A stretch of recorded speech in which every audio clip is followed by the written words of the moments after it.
Today on the John Ankerberg Show, does God exist? A recent Pew survey revealed that more than 1 in 5 Americans now consider themselves atheist, agnostic, or nothing in particular. And today I've asked philosopher Dr. William Lane Craig to respond by presenting 5 good reasons why God does exist.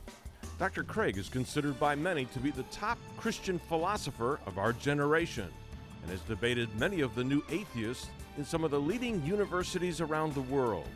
Dr. Craig holds a PhD in philosophy from the University of Birmingham in England and also a Doctor of Theology degree from the University of Munich. Join us for this special edition of the John Ankerberg Show. Welcome to our program. I'm John Ankerberg. Thanks for joining us today. I'm glad that you're here and you won't want to miss this information. My guest is Dr. William Lane Craig, who's one of the finest philosophers of our time. He's engaged in debates and dialogues with many of the most well-known skeptics in our world at some of the most prestigious universities around the world. And Bill, I'm glad that you're here today.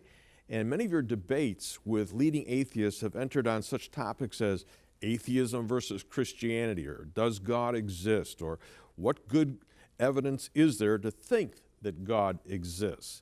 And today I'd like you to share with our audience 5 good reasons why you believe God exists. Very good. I'm convinced, John, that the hypothesis that God exists explains a wide range of the data of human experience. For example, God is the best explanation of the origin of the universe. Second, God is the best explanation of the fine-tuning of the universe for intelligent life. Thirdly, God is the best explanation of the existence of objective moral values and duties in the world. Number 4, God is the best explanation for the historical facts concerning Jesus of Nazareth. And finally, number 5, God can be personally known and experienced. Together, I think these provide a powerful, cumulative case for believing that God exists. All right, start with number 1, the origin of the universe. One of the most remarkable facts about modern physics is that, in contrast to scientists of bygone days, modern science believes that the universe is not eternal in the past, but had a beginning a finite time ago. The controlling paradigm of modern astrophysics, which is the study of the universe as a whole, is that the universe began in an event called the Big Bang about 14 billion years ago. And I think that most lay people don't understand that, according to this theory, not simply all matter and energy, but physical space and time themselves came into being at the moment of the Big Bang. So that the Big Bang represents literally the origin of the universe out of nothing. Now, the difficulty is, of course, that out of nothing, nothing comes.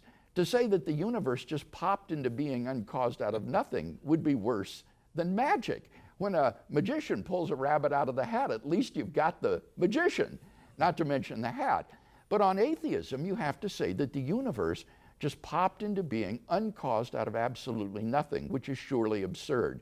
So that it seems to me far more rational to say that there is a transcendent cause of the universe which brought it into existence. You've got a great illustration of what you're talking about using a balloon. It's very important to understand that on the Big Bang model, the theory is not that the material universe is expanding into a pre-existing empty space. Rather, according to this model, space and time themselves come into being at the Big Bang.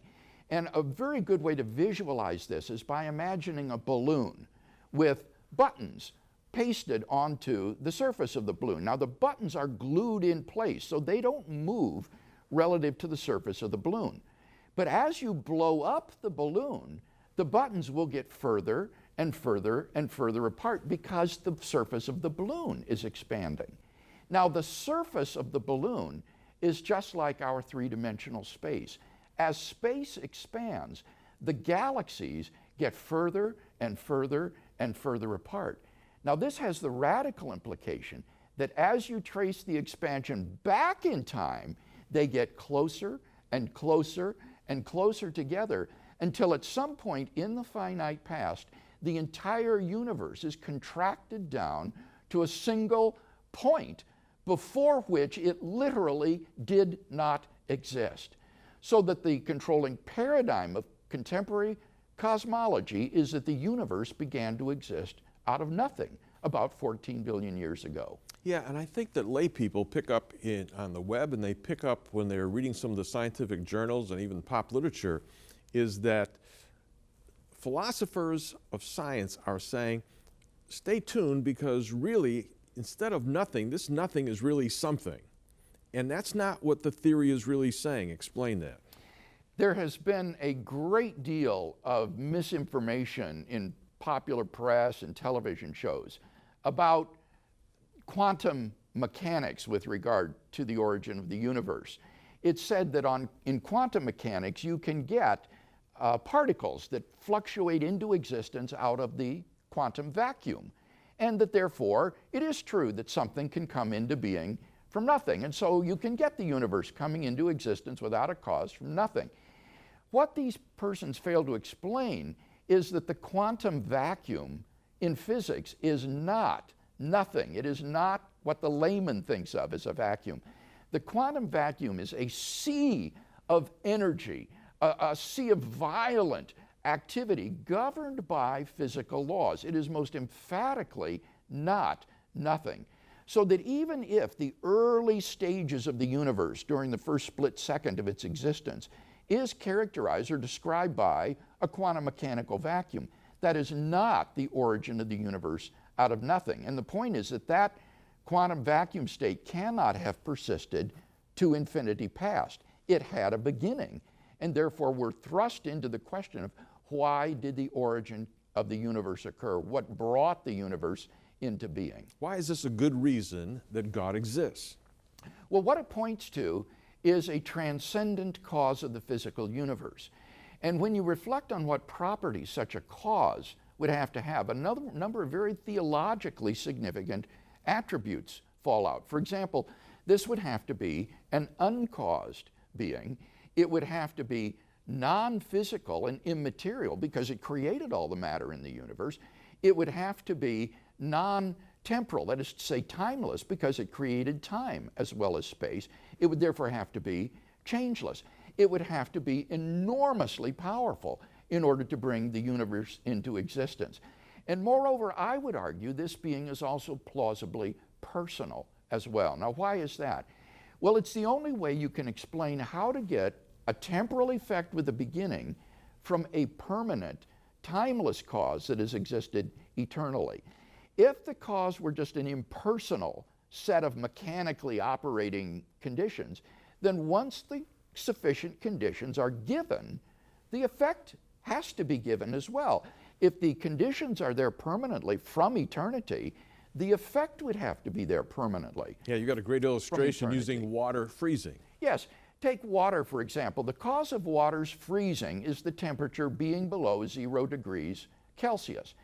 If the temperature were below 0 degrees from eternity past, the water would be frozen from eternity past. It would be impossible for the water to just begin to freeze a finite time ago. So how can you get a temporal effect with a beginning from a permanent eternal cause? I can think of only one answer to that, and that is if the cause is a personal agent endowed with freedom of the will, who can therefore create a new effect without any prior determining conditions. For example, a man sitting from eternity could freely will to stand up. And so you would have a new effect arise from an eternal cause. And so we're brought not simply to a transcendent cause of the universe, but to its personal creator. This is such great stuff, Bill. And I want to get to the second reason for the existence of God. As you say, the complex order in the universe points to an intelligent designer. Explain. Scientists once thought that whatever the initial conditions of the universe might have been, given enough time and a little luck, eventually intelligent life forms like ourselves would evolve. But instead, during the last 50 years or so, scientists have discovered to their surprise that the existence of intelligent life in this universe depends upon a complex and delicate balance of initial conditions given in the Big Bang itself. In fact, it appears that the universe has been incredibly fine-tuned for the existence of intelligent life from the very moment of its inception. And this fine-tuning is beyond comprehension in its delicacy. To give you an idea of the delicacy of the fine-tuning, let me just give a couple of numbers to give you a feel for the odds. The number of seconds in the entire history of the universe, all the way back to the Big Bang, is about 10 to the 18th power. 10 to the 18th power seconds in the entire history of the universe. 10 followed by 18 zeros, a huge number. The number of subatomic particles in the entire known universe is said to be around 10 to the 80th power. Now, with those numbers in mind, consider the following. In order for the universe to be life-permitting, the force of gravity and the weak force in the atom have to be fine-tuned to the precision of 1 part out of 10 to the 100th power. The cosmological constant that governs the accelerating expansion of the universe is fine-tuned to 1 part out of 10 to the 120th power. Here's a real eye-popper. Roger Penrose of Oxford University has estimated that the odds of the initial low entropy state of the early universe obtaining by chance alone is 1 chance out of 10 to the power of 10 to the power of 123, a number which is so incomprehensible that to call it astronomical would be a wild understatement. And the examples of fine-tuning are so diverse and so numerous that they are unlikely to disappear with any future advance of physics. The fine-tuning is here to stay and requires some sort of explanation of its existence. And in the literature on this subject, there are basically 3 possible explanations that are put forward. One would be physical necessity, that it's due to the laws of nature. They have to have the values they do. Second would be it's just pure chance alone. The third one would be it's the product of intelligent design. Someone has designed the universe to be life-permitting. The problem is that those first 2 alternative explanations, physical necessity and chance, are just not very plausible. There's nothing about the laws of nature that require these constants and quantities to have the values they do, and the chances are so remote that they cannot be reasonably faced. So that I think the most rational explanation is intelligent design. And a number of scientists have said this as well. For example, Paul Davies, a prominent physicist, has said, "Through my scientific work, I have come to believe more and more strongly that the physical universe is put together with an ingenuity so astonishing that I cannot accept it merely as a brute fact." And Robert Jastrow, who was the head of NASA's Goddard Institute for Space Studies, has said that this is the most powerful evidence for the existence of God ever to come out of science. So we can summarize this first argument as follows. 1, if the universe began to exist, then the universe has a cause of its beginning. 2, the universe began to exist. 3, therefore, the universe has a cause of its beginning. We can summarize this second argument as follows. 1, the fine-tuning of the universe is due to either physical necessity, chance, or design. 2, it is not due to physical necessity or chance. 3, therefore, it is due to design. All right, you say that your third reason for believing in the existence of God is objective moral values are in the world. Explain. If God does not exist, John, then it's very difficult to find any objective standard of right and wrong, good and evil. On atheism, moral values are just byproducts of biological evolution and social conditioning. Michael Ruse, who is an atheistic philosopher of science from Canada, has said that morality is a biological adaptation. Ethics is illusory. Morality is just an aid to survival and reproduction, and any deeper meaning is illusory. On a naturalistic, atheistic view, then, there really are no objective moral values and duties in the world. But the difficulty is that in moral experience, we find a realm of objective moral values and duties that force themselves upon us as objectively binding and true. Even Roos himself, in another place, admits the man who says that it is morally acceptable to rape little children is just as mistaken as the man who says 2 + 2 = 5. So the question is, what then is the best foundation for these objective moral values and duties? And I think the answer is in God. If God exists, then we have a transcendent, objective foundation for right and wrong, for good and evil, that atheism cannot supply. We can summarize this third argument as follows. 1, if God does not exist, then objective moral values and duties do not exist. 2, but objective moral values and duties do exist, from which it follows logically and necessarily that 3, therefore God exists. And I find this is one of the most powerful arguments for God's existence because students recognize the truth of those premises. They've been taught relativism in their university classes. They've been taught that if there is no God, then everything is relative. Objective moral values do not exist. But at the same time, John, they're deeply committed to premise 2, that objective values do exist. They do not want to be thought of as judgmental. They prize the values of tolerance and open-mindedness and love. They're scared to death to condemn someone who disagrees with them. They hold to that as an objective value. So in fact, they're committed to the truth of both of these premises, but they've just never put 2 and 2 together and drawn the logical conclusion. All right, Bill, you say that the fourth good reason for the existence of God is the historical facts concerning the life, death, and resurrection of Jesus. Explain. Well, Jesus of Nazareth was a remarkable individual by all accounts, John. New Testament historians have reached something of a consensus that the historical Jesus came on the scene with an unprecedented sense of divine authority, the authority to stand and speak in God's place. He claimed that in himself the kingdom of God had broken into human history. And as visible demonstrations of this fact, he carried out a ministry of miracle working and exorcisms. But the most radical confirmation of his personal claims was his resurrection from the dead. If Jesus really did rise from the dead, that means that he must have been who he claimed to be, and that God has publicly vindicated those claims.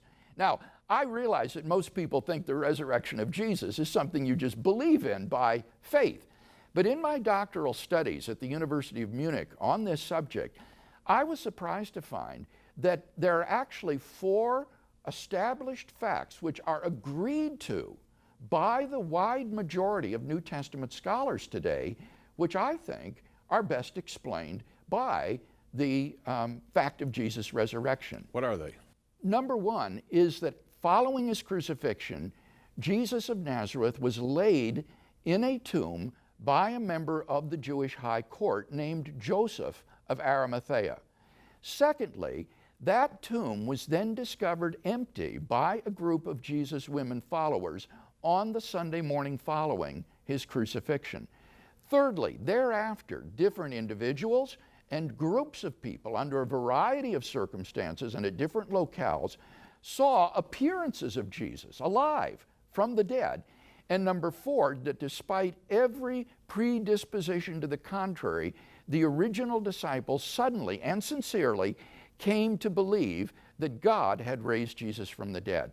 Now, those facts are widely acknowledged by the majority of New Testament historians today. The only question is, how do you best explain them? And I'm convinced that the best explanation of those 4 facts is the one that the original eyewitnesses gave, namely, God raised Jesus from the dead. Luke Johnson, who is a prominent New Testament scholar at Emory University, has written, "Some sort of powerful, transformative experience is required to generate the sort of movement earliest Christianity was."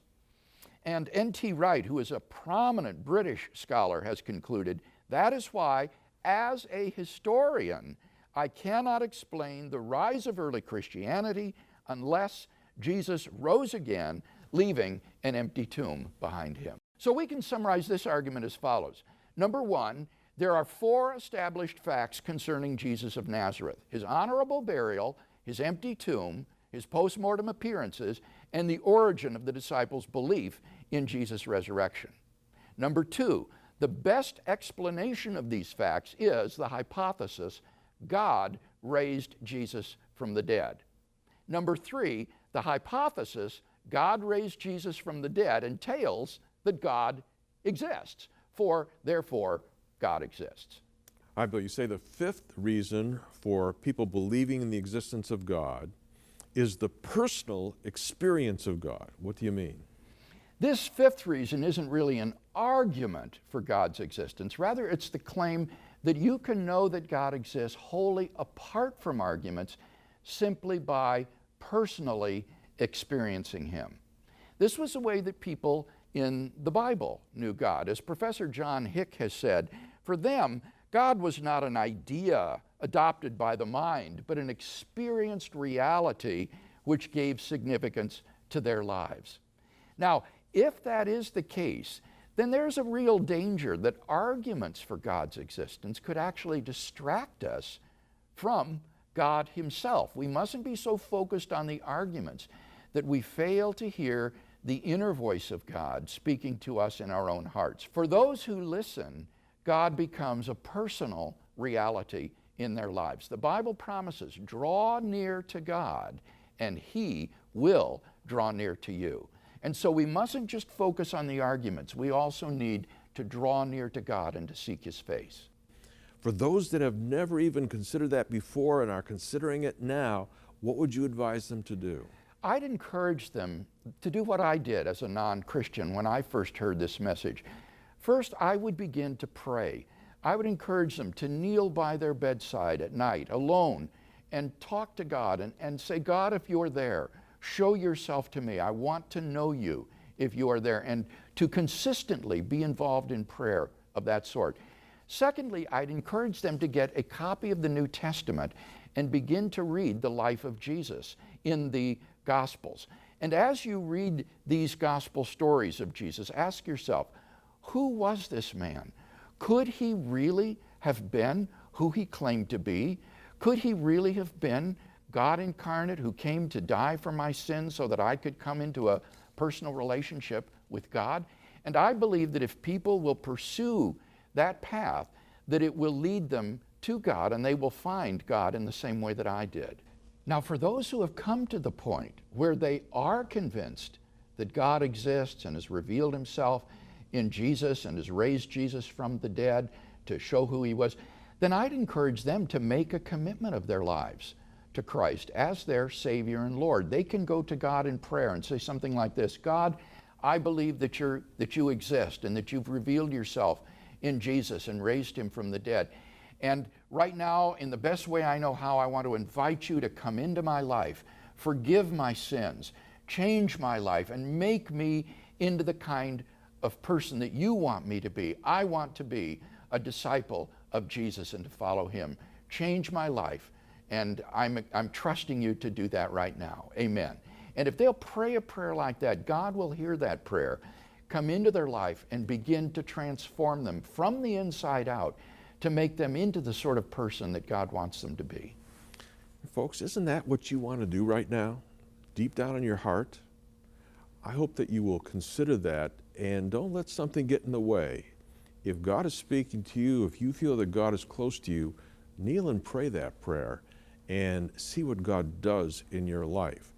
Now, next week, we're going to continue on the evidence for the existence of God, and we're going to have Bill talk about the existence of the universe is strong evidence for the existence of God. You won't want to miss this. I hope you'll join us then.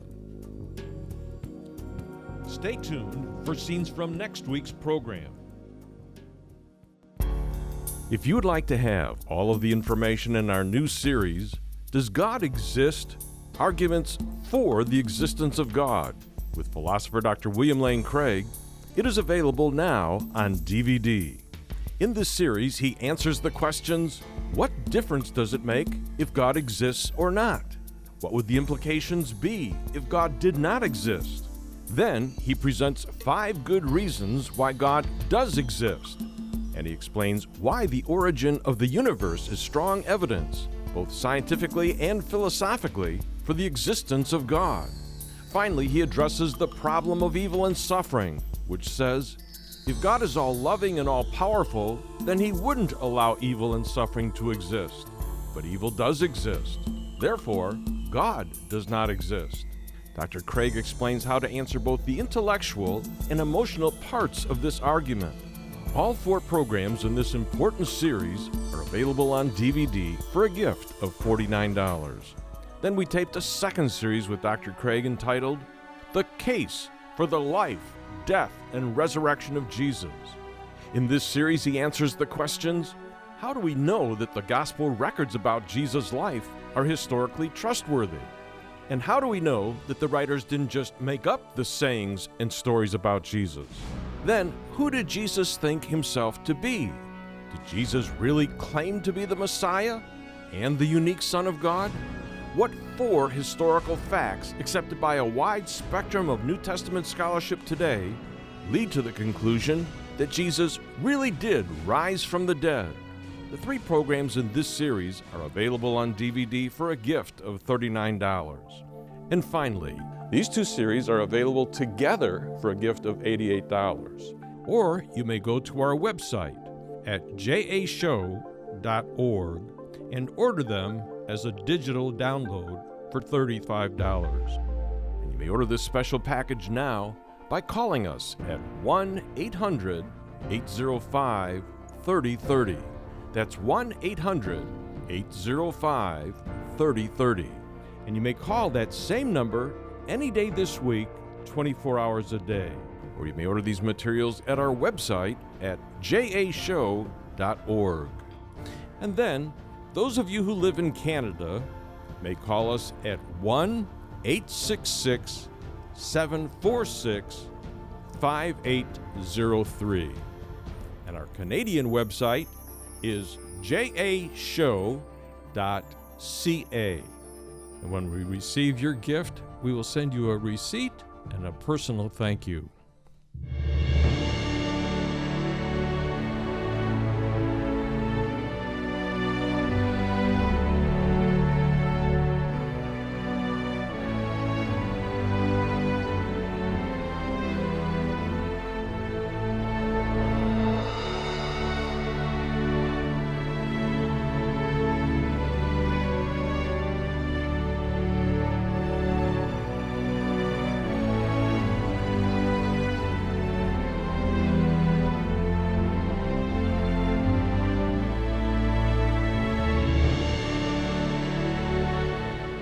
This program is sponsored by the John Ankerberg Show Ministries and is made possible by the grace of God and your faithful prayers and gifts.